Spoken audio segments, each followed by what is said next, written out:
Hello, hello, hello. I could have sworn I cleaned.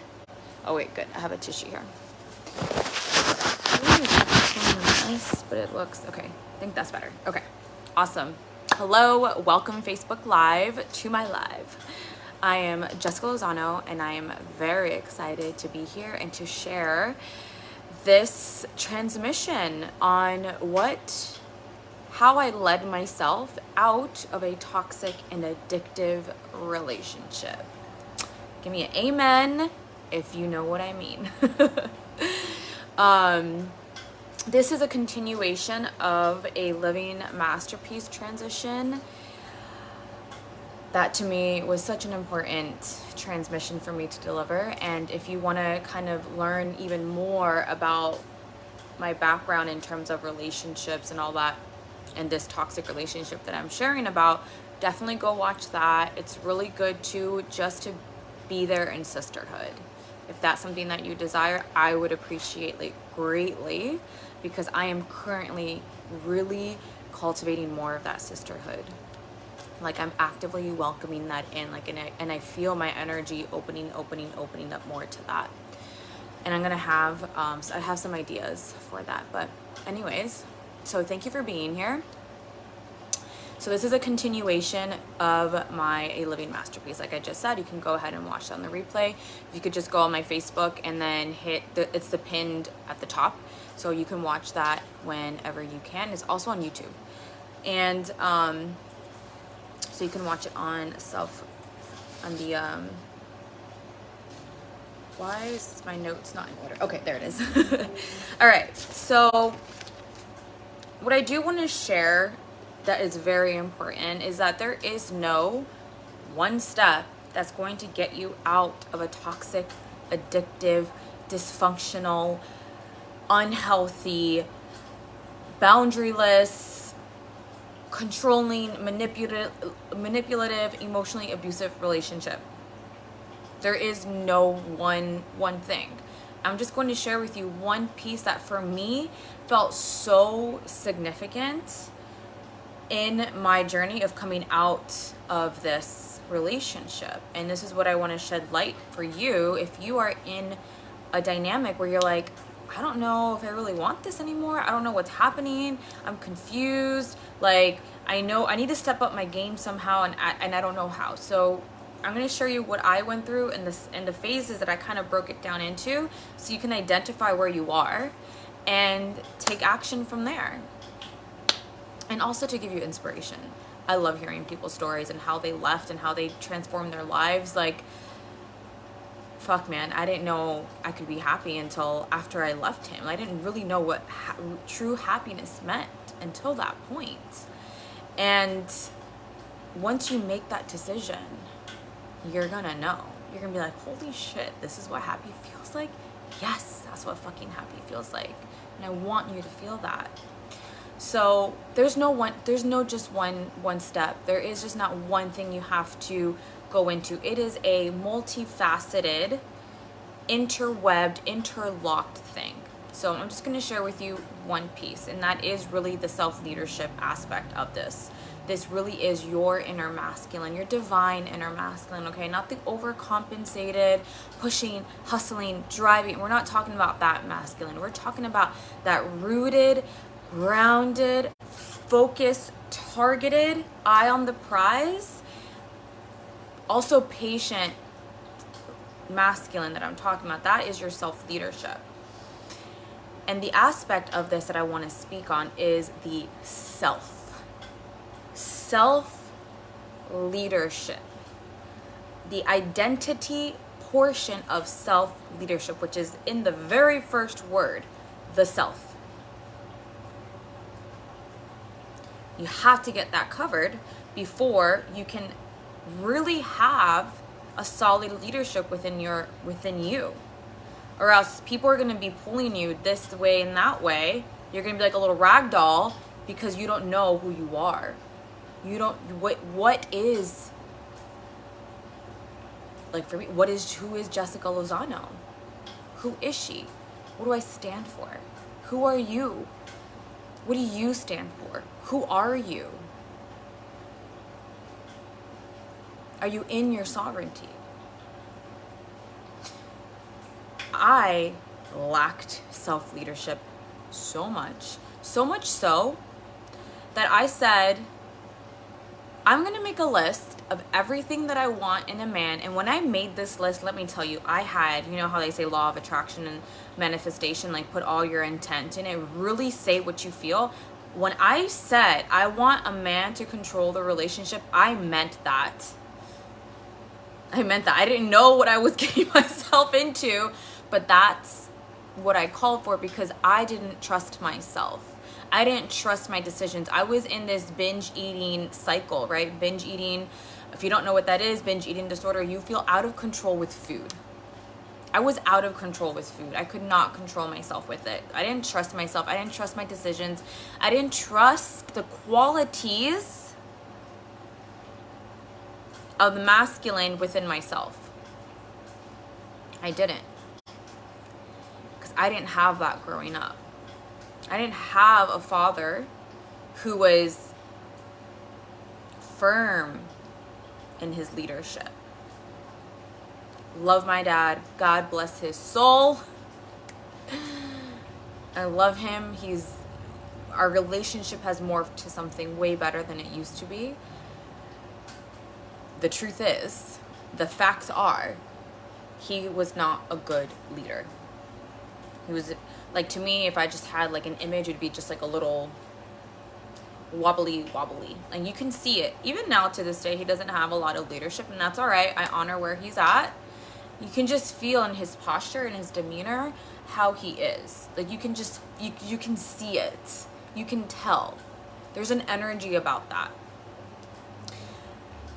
And so he would really wobble a lot, and he really couldn't stand for anything and pick a side. If there was, not necessarily that you have to pick a side and you're against the other person, but picking a moral side, you know, because of his lack of knowing who he was. He didn't know he doesn't know who he is still. He's worked on himself, but he's not at that point. Love my dad, but that's where he's at, and I'm okay with where he is. That's his life's journey. So, which is the first thing I want to talk about, is our parents. Our parents are the blueprint of what we view life as, in terms of how we are to function in the world and what we expect from different sexes, or the different genders, or the different masculine, feminine roles, which typically are the male is the masculine, the woman is the feminine. Of course, I know things are a lot different now with like same-sex relationships, so I really can't speak to that. I'm really going to speak from my experience from a man and a woman relationship. So we experience that from them, right? And we get imprinted on what these two roles are to be like. We learn from the masculine from our father, you know, that leadership role, the groundedness, the sturdiness, your ability to hold space, to be like the mountain and still persevere forward, which my dad still has very great work ethic and perseverance, and he's definitely came from, you know, working at Tire Kingdom, not knowing the language, and now has his own business, he's a contractor. Like, he's definitely made lots of improvements, and he's definitely showed me that aspect of the masculine, of just like going for your desires, right? Going for your dreams. But in terms of self-leadership, especially in the dynamics of a relationship, I did not see that. And I deeply crave that in a man.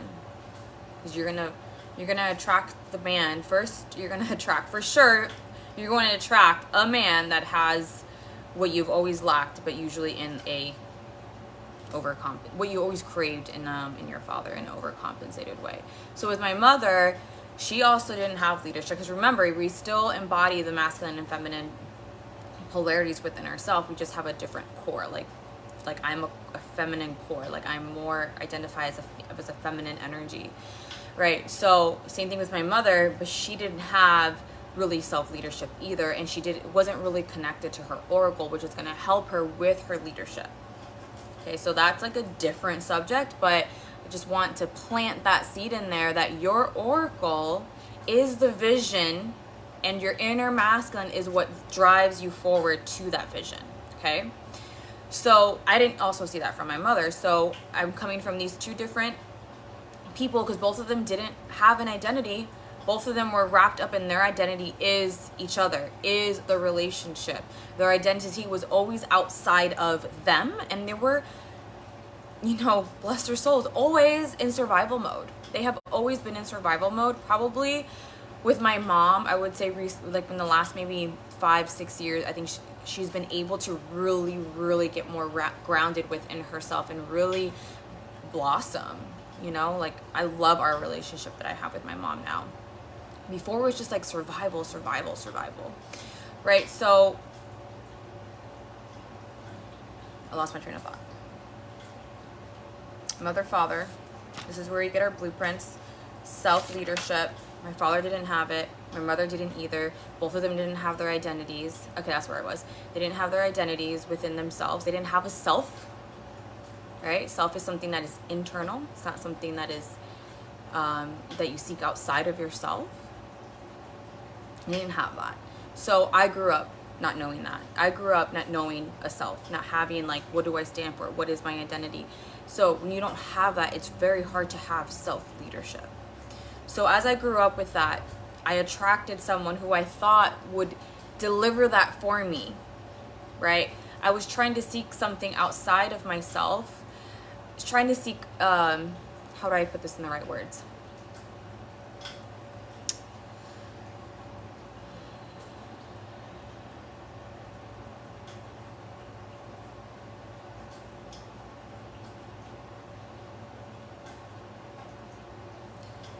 I was seeking from my counterpart the masculine leadership that I was lacking within myself.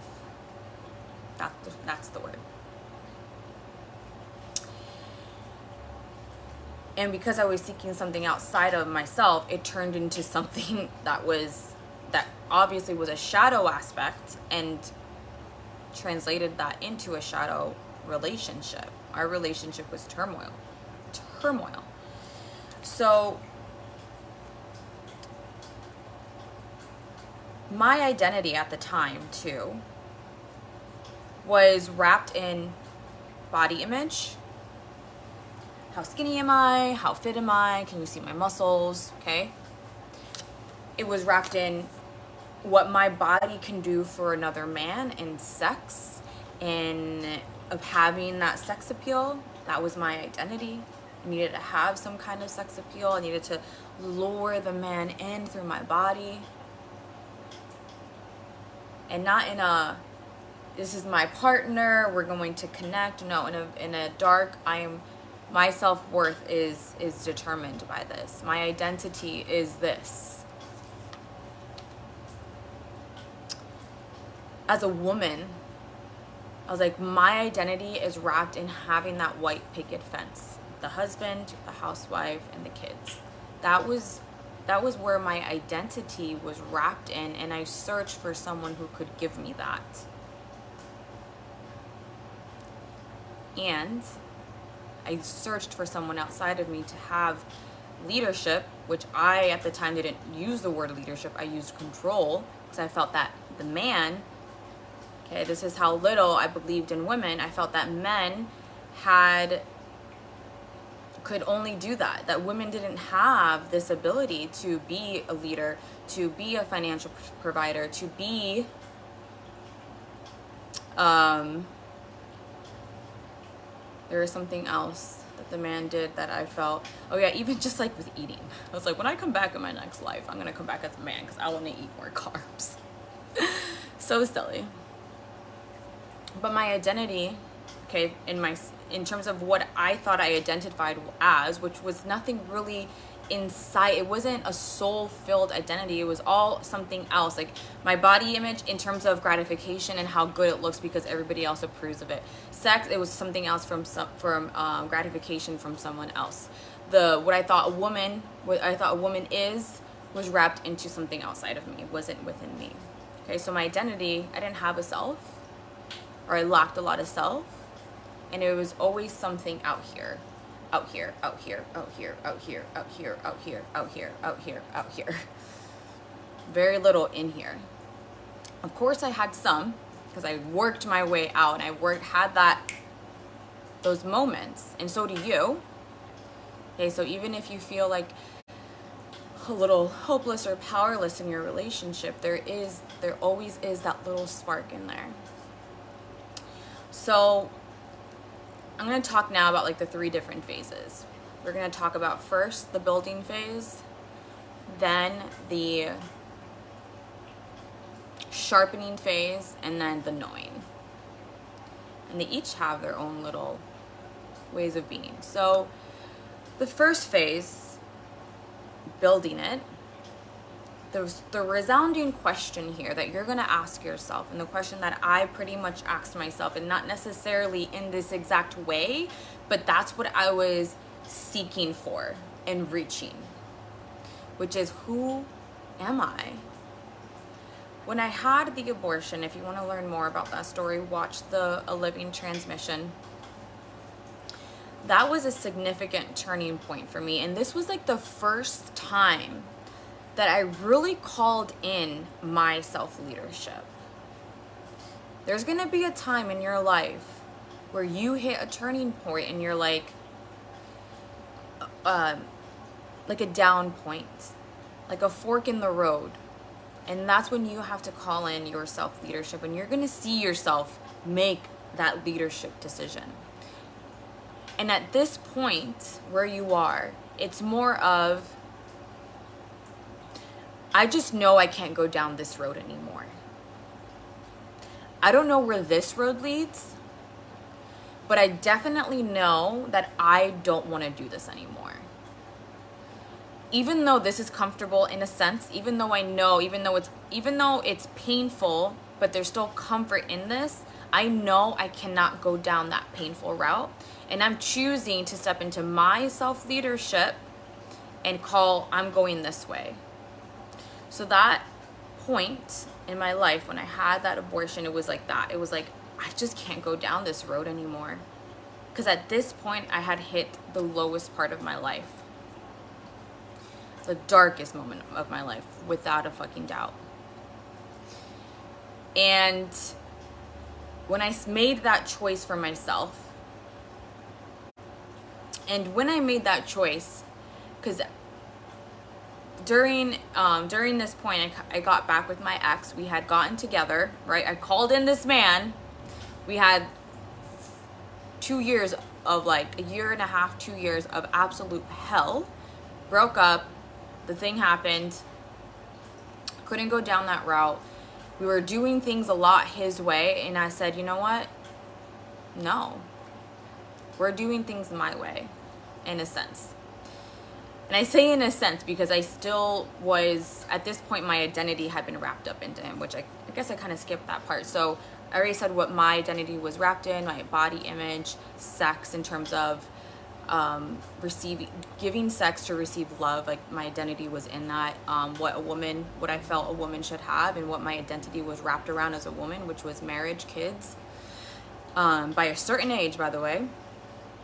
And then when I met him, and really all the other boyfriends that I had, my identity was just wrapped up into him. And with him, he was my ticket, I felt. And then we had this addictive relationship because it was replaying all the drama from the drama and trauma from my childhood, right? So we created this addictive pattern from these highs and these lows, right? So all my identity was wrapped up into him.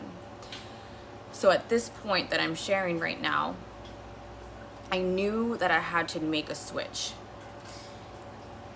Part of that switch was, okay, I feel like I'm really wrapped up into this man. Like, I need to do something different.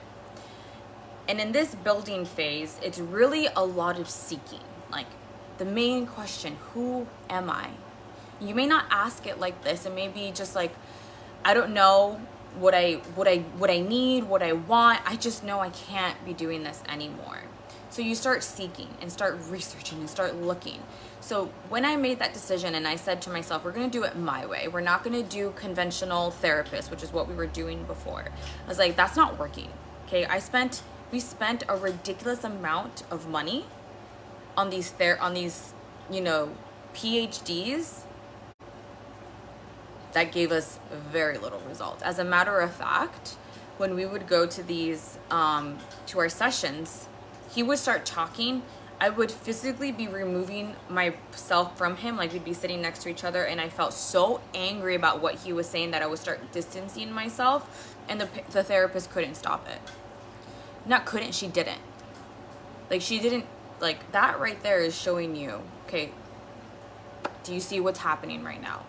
Like, I was very disappointed in the system. So at this point, when I made that decision, like, we're stepping this way, I'm at least stepping this way. I don't know what you're gonna do. I know I need to, myself, my identity needs to change, and I know what worked for me, and that was spirituality. When I overcame binge eating disorder, it was all through spirit. It was all through connecting to the divine. And the traditional route wasn't helping that. I had no connection to the divine, and like we made like a tiny baby step out of the 5 different people that we saw. 5 different people. And some even put him on medication because he had insomnia. So when I did that, that was like that inner self was like, oh yes, here we are. That little fire, okay, the self and self-leadership is a very fire like energy, right? It's a masculine energy, and it started to like wake up. It started brewing, okay? So in this phase of who am I'm seeking, that was the first thing. I went to the spiritual route. I went back to A Course in Miracles, which was started it for me. I went back to Dr. Brian Sheen, who is a psychotherapist, spiritual psychotherapist, or something like that. I'm not sure exactly what he calls himself. He's a brilliant man, but everything he uses grounded and rooted in spirituality.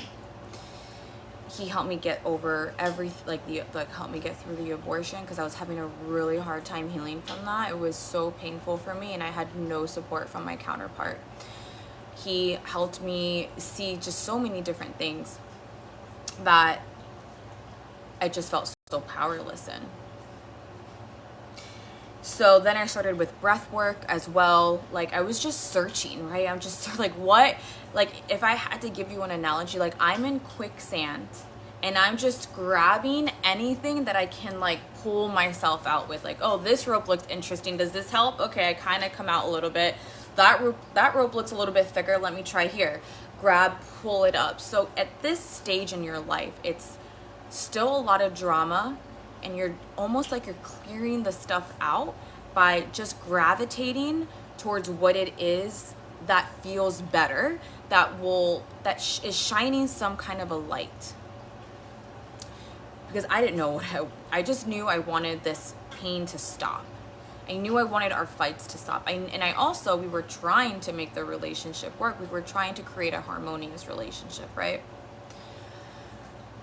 So this whole time, our patterns still were going up and down. We were still having these like addictive patterns, these high fights, these high moments of like love and sex and passion and vacation and all that, and then these huge lows of like bawling my eyes out, like feeling like I'm always wrong, like I'm not good enough, and he's yelling and I'm yelling, right? So we're still going through these patterns, but I'm still seeking. This is that leadership part in here. Like, I'm seeking, I'm grabbing.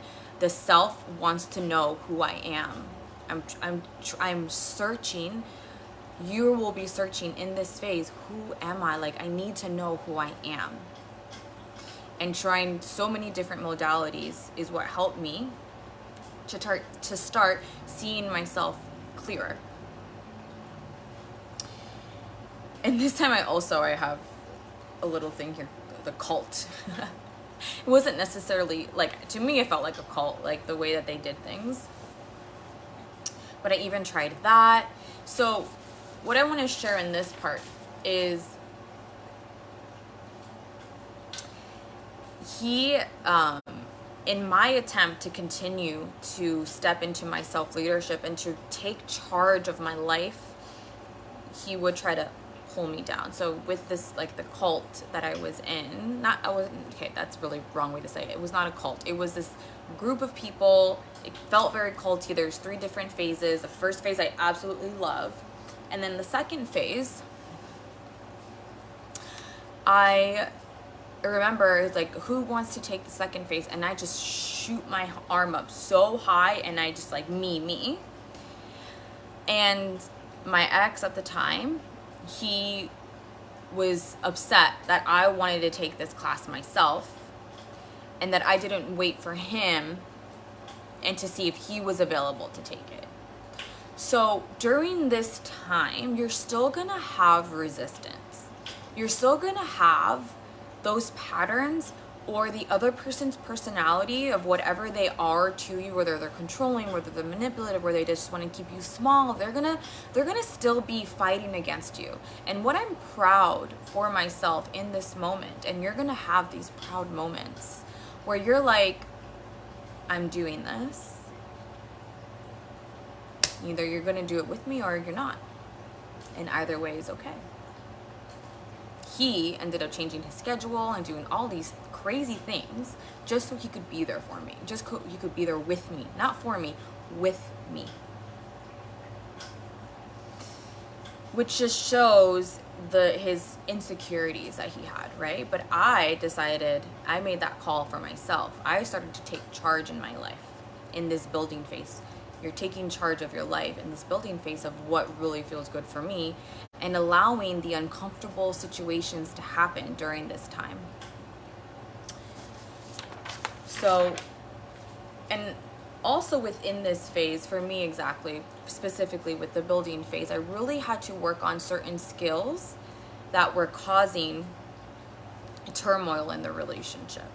So that is a self-leadership quality. Like, what do I need to work on? Besides the fact that I'm searching for myself, I'm searching for who am I? What other things do I need to do that will help? And for me, that was communication. My communication skills, let me tell you, were shit. I was called the mute when I got hired, because remember, my ex was also my boss. When I got hired at his gym, they were like, who the fuck hired the mute? That's how I didn't talk. Like, if you saw who I am now and then saw who I was then, and especially with regards to speaking and like extrovertedness, you would be like, what? Who is this person? I can't believe that was you.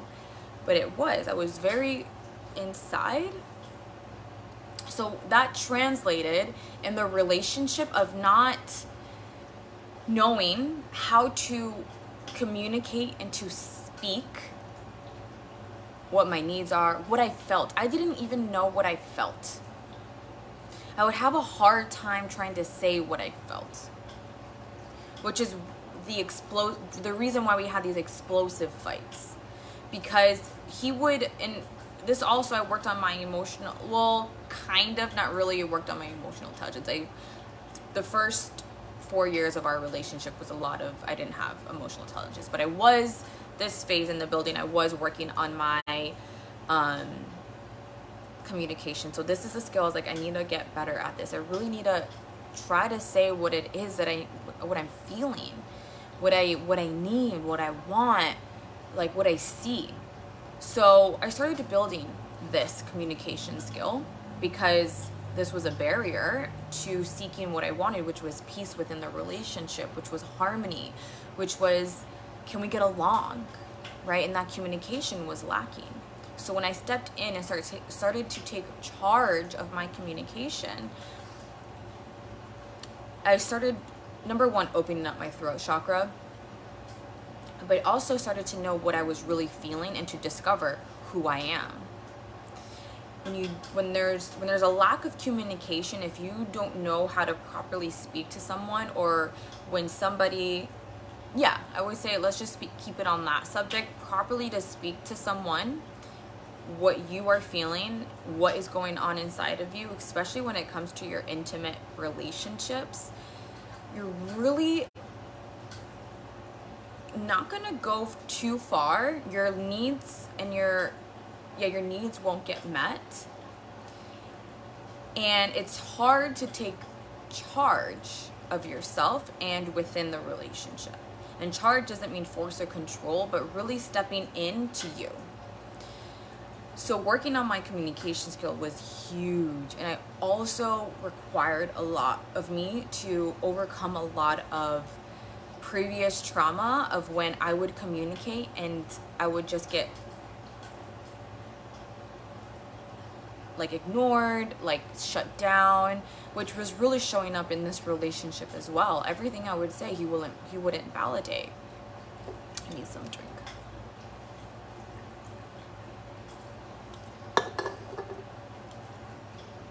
So this is happening, right? Sharpening my, I'm building my communication skills. I'm seeking and building, like, who am I?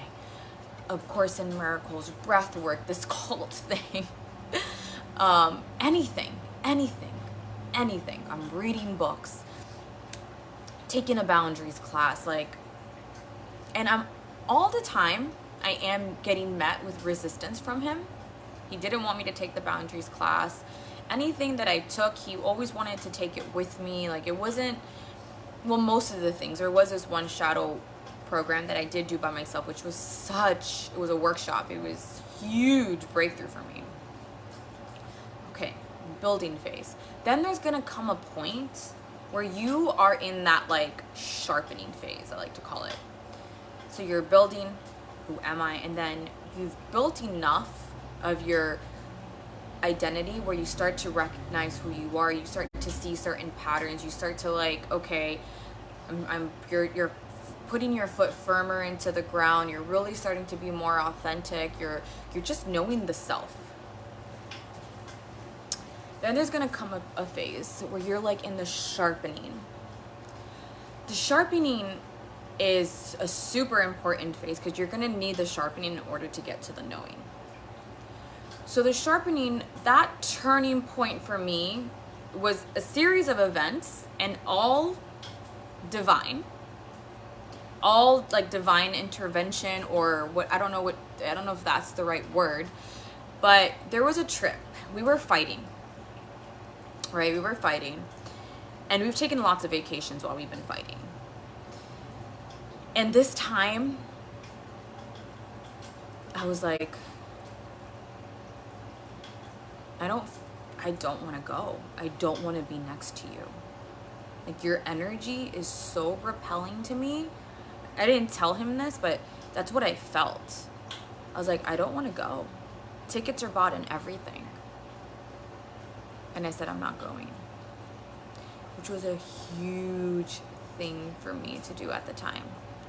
Huge.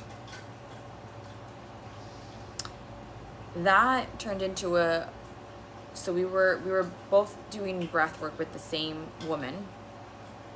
Bless her little soul. She had no idea how to deal with this man. I'm telling you, this man was a master manipulator. She said, I think you're gonna need someone else. And then pointed them to Julia George. She's like, here, you need to go with this person. So, like, all of that happened, like, all within a short span. And I ended up taking some sessions with Julia. I actually ended up working with her for 2 years. And she is the one that sharpened. She is the one that sharpened that a lot of the clarity that I have gained. So at this point, it's almost like you know what you need to do, but you haven't been able to really pull that trigger. At this point, I knew that I needed to break up with him. I still lacked the strength. I didn't have the self-strength. I hadn't sourced that power yet. I had been doing a lot of clearing. I had worked a lot of my anger, you know, started doing shadow work. I had breath work, like all of these things. But there was a sharpening that needed to be done. And this is where you start to question, what do I stand for? So at this point, it's like, what do I stand for? And the tools that I got from her, she was able to help me create a new blueprint.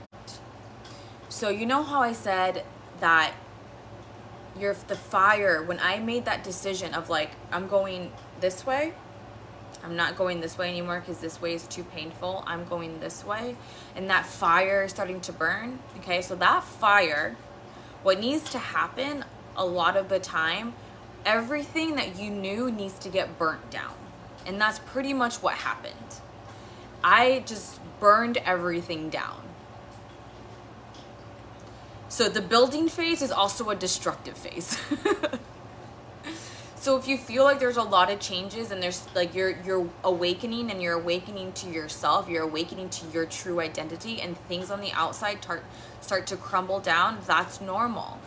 That is part of that building destructive phase.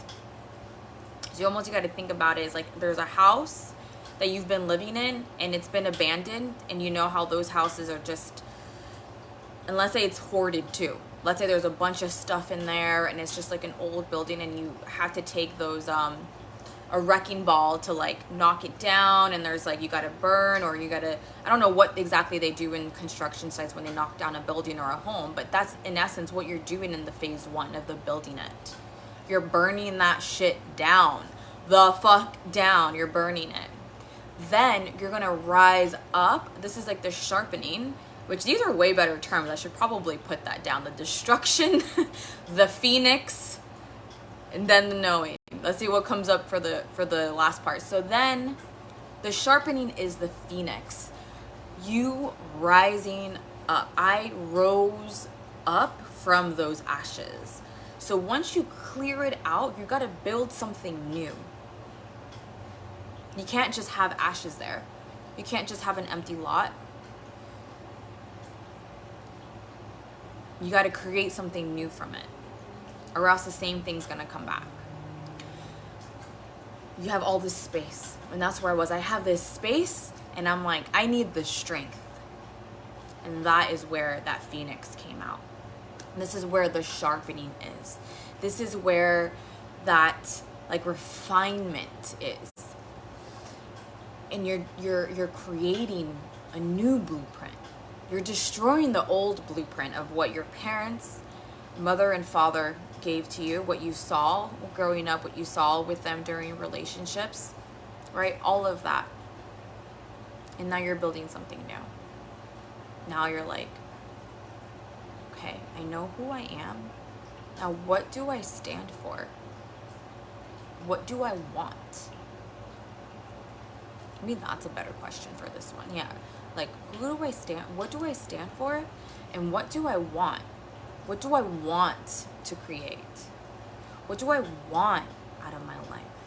Is this, and that in this phase too, you're still gonna have some remnants of the old, right? You know, when you knock down a house and there's fire, there's still smoke. There's still smoke. There's still a lot of ashes on the ground.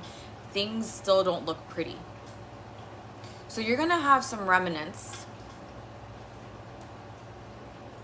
I had a lot of remnants that I had to work through. As a matter of fact, at this point with the sharpening phase, it was 2 more years until I finally had the strength to lead myself and say, I'm the fuck done. And during this phase for me, the leadership here was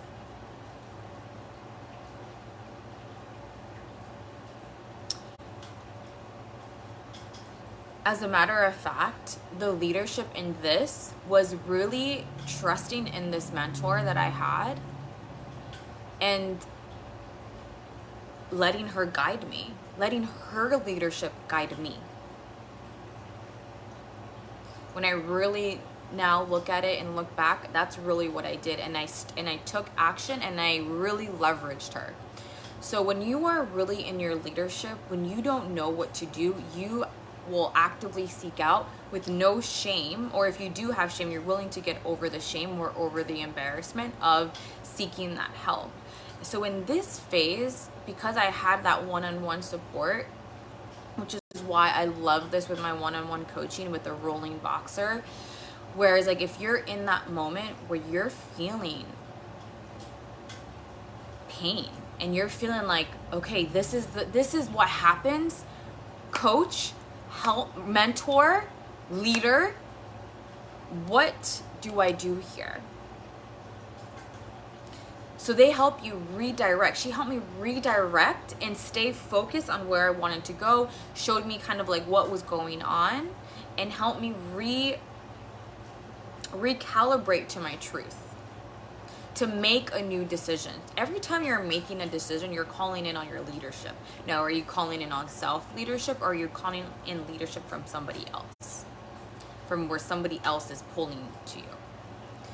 So this phase for me specifically, and I'm going to say, I think for a lot of people, when you're in that sharpening phase, you're going to be seeking some kind of mentor, some kind of coach, whether it's a one-on-one coach, a group program, or something high level that you can have strong access to, that's going to allow you to see your truth, because they're going to pull it out of you.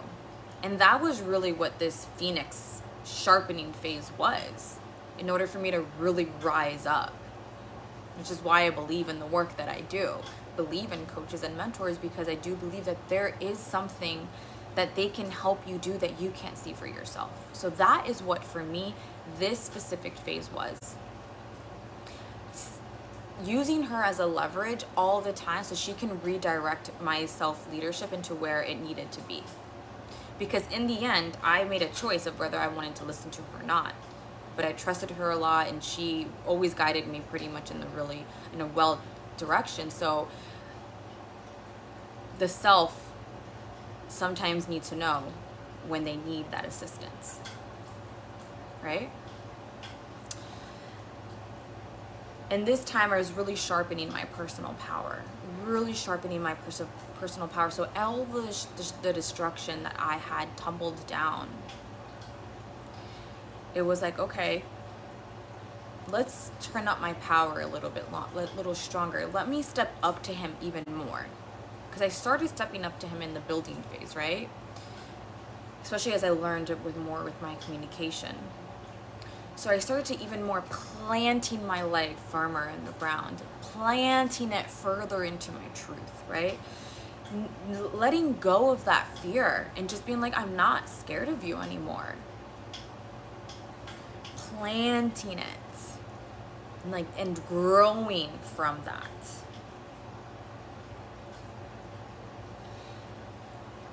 And that took about 2 years. This sharpening phase took about 2 years. And at this point, the addictive patterns did stop. Now I will say with the addictive patterns, it was a twofold thing. We both were working with Julia, and he was doing his own work. So in terms like the addictive patterns, we each took our own self-leadership in getting out of that. And I do accredit him a lot to some of the actions that he took to not allow a blow up to happen. I think after, there was like 1 or 2 blow ups, and like that was it after working with Julia within that first like 3 months or something like that. So the addictive patterns started to stop, and there was something I wanted to say. So I leveraged sharpening my personal power. It took 2 years. And then I stepped into the knowing phase. The knowing phase is where you're now in your sovereignty. You're now in a place, and the knowing phase is very fast. So what happened with the knowing phase was this for me. As I'm sharpening and I'm realizing I'm pretty much, I'm at that point where I have that strength of like, I'm ready. I'm like ready. But there were still a few more lessons that I had to learn. So in the sharpening phase, the turning point for this is there was a point that I energetically felt this shift of like, I'm moving forward in my life again. Like with that first decision, I made that decision of my spiritual part of like, I'm going this way. I'm going to choose a spiritual route. I don't know what he's going to do, but I know I need to go this way. So then again, I was like, energetically, this is more like an energetic shift than the other one. I was like, I know I'm going to keep going this way, and I don't know if he's coming with me, but I'm going this way. And I was just going to allow the process to unfold itself. During that time, we ended up getting engaged. I bought my own condo. And he ended up moving with me. I bought my condo first, and then he proposed about a month later, and then he moved in with me about 2 to 3 months later. So what happened, and the point to the story is that the fight started to happen again. And I thought we were over this. Okay, I thought we had sharpened this, right? I thought we had finished this. And we ended up putting the wedding on hold. Thank God. And I think he did it as a threatening thing, thinking that I would be like, oh my God, no. You know, but I was like, you know what? I agree. We're putting this shit on hold until we figure what the fuck is going on here. And then from that point, I remember I looked at my friend and I said to her, I am so over his shit. And she looked at me and she said, whoa. She's like, I've never seen you say it like that before. Like, you really mean it. I'm like, 100,000%, I'm over it. So at this point, when I'm like in that knowing phase. It took about 6 months of really practicing my sovereignty. And it was a small, so during this phase of the knowing, it's the small little details that are going to make the difference. So you have worked on the big things, right? You've worked on the big problems. You've built everything down. You're rising up, right? You've worked on the major things. So when you get to the knowing phase of your self-leadership, it's really the fine details that are going to matter. And in this point, it was about the fine details of the little petty arguments that we would have. And I'm talking about so petty, but they were huge for me. Because this is where I really practiced that sovereign muscle. And allowed him to have his own opinion as well. For example, he would argue about me posting pictures on Facebook about his son, even though we are engaged and this is going to be my future stepson, and he was doing just backflips on gymnastics, and I was so proud of him, right? Because I was a former gymnast, and how cool is that? And he got mad. He's like, no, you need to take it off. Meanwhile, his niece posted some pictures of the family, of everybody, of his son and whatever. And I said, well, why can she do it and not me? And his answer was, because she's blood.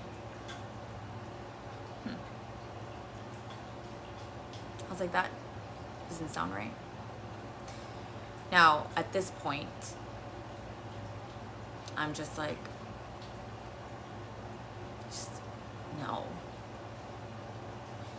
And for the life of me, I'm not sure why he still stayed longer than this.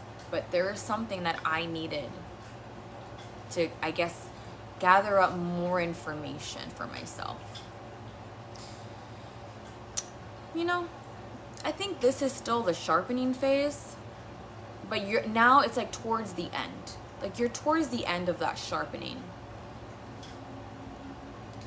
Because there came a point after having several of these conversations, after having these several, okay, I know I'm not wrong. I think this is an agree to disagree. And there was like a lot of those. And there's some of those where he flat out, it was just like, I could see the manipulation and the control. So there came a point where there was a fight with his kids, and then his ex-wife got involved, and then sent a message to him, and it was this whole like trifecta thing. And at that point, this is where that knowing happens. I was like, I know I am done. And you know. And in this knowing, there is no doubt in your mind of who you are. In this knowing phase, it is all of who I am. I know all of who I am. I know. And I was able to make the move of saying, I'm done. Actually, he did it first, because that's how he is. He's the one that breaks up first. But I was already on board. I was ready to send that message. And then he beat me to that. I was like, I'm done. I mean, I can't take one more therapy. I'm not doing any therapy with the kids, and this is not for me. I knew this was not a worthy relationship for me, because my worth was not validated. Who I wasn't validated. And in this knowing phase, so yeah, this from here on is that knowing phase. So it's that happened. We broke up, and then after that, I knew I was going to leave Lifetime. So in this knowing phase, your shit moves fast.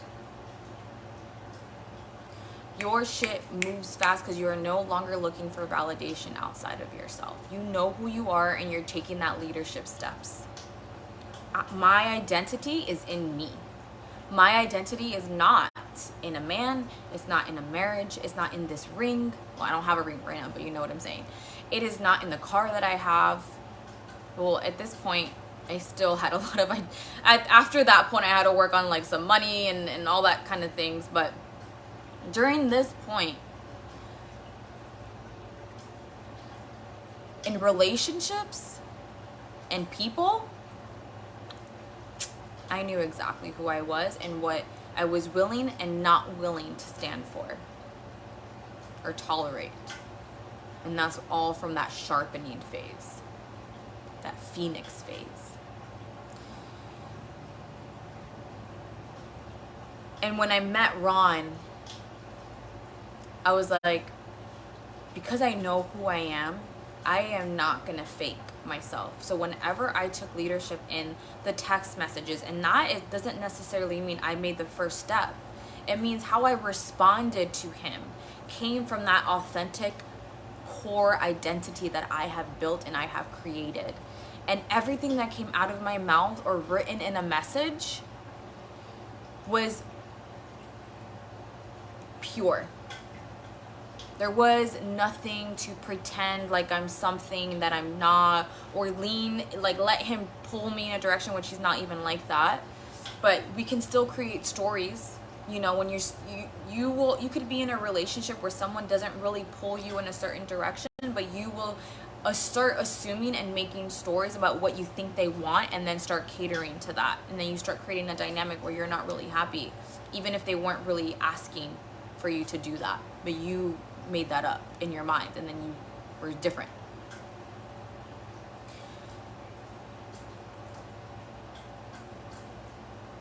And in this knowing, it's almost like you won't go back. There's no way you're going back. So these are the 3 phases. So I want you to ask yourself, where am I? Am I in the building phase? Am I in the destruction phase? Where I'm tearing it all down. I'm tearing it all the fuck down. Who am I is the word that I'm seeking. Your life may be still fucked up right now. You may still be going through so much. You and your partner may still be fighting a lot. You may still have these highs and lows. You may still feel that addictive patterns.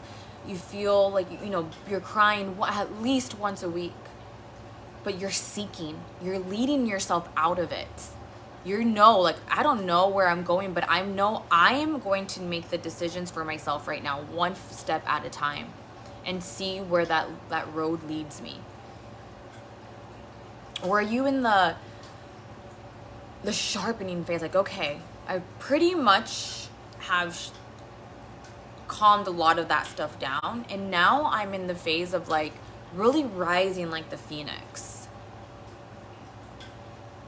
I'm here to create a new blueprint. I'm here to ready to stop those addictive patterns. Like I know I'm there already. I know I'm there, and I'm just seeking for that personal strength, that personal power, and that strength to make the move that I know that I need to do. I want to have that knowing. And if you're in the knowing phase, you already know you're there. There's no question about that. You may be in the sharpening phase and just need a little tiny push to get to that knowing. And I hope that in this transmission, that knowing comes in faster. That is my desire for you. I gave this transmission a little bit different than what I thought I would give it. I'm gonna listen back and see if I really like the way it was delivered. This is me practicing self-leadership in my business, taking action on how I'm showing up and how these transmissions are being heard. Because originally I wanted it to do it in a storytelling format, and then it became kind of more of like a teaching format. So not sure if I felt the vibe of that. But I hope that you got what you needed out of this, and feel free to comment, you know, even if you're watching the replay, I'm gonna reply back to you. And if I have 3 programs coming out, and if you are very much into what I've been talking about, keep watching my lives, because once these programs come out, like if you've been liking everything that I've been talking about, you're gonna want to jump in on these programs. There is gonna be like a bundled option too, so I'm really excited about that. So stay tuned. The launch of the first one is really coming out soon, but I will be speaking about all 3 of them all together. And if you are in a position where you're really seeking a higher containment, like you're in that like Julia George phase where I was, like that high level support to help you take that rise up like the phoenix, create that new blueprint in your life where you're like, okay, I need to create something new. I've done a shitload of work. I need to now create a new blueprint for myself and start building my life around that and start sharpening this authenticity that I'm building. I'm your girl. Give me a shout out. I have spaces for one-on-one, and I also have one-on-one intensives. So just send me a DM and I'll share all the information in there. You can always upgrade and do one-on-one intensive and upgrade to one-on-one coaching as well. So that's it for today. So thank you for joining or watching the replay. I will be back again with another live, and let's see what Spirit wants to bring through for the next transmission. I hope you have a wonderful rest of your day, and I'll see you soon.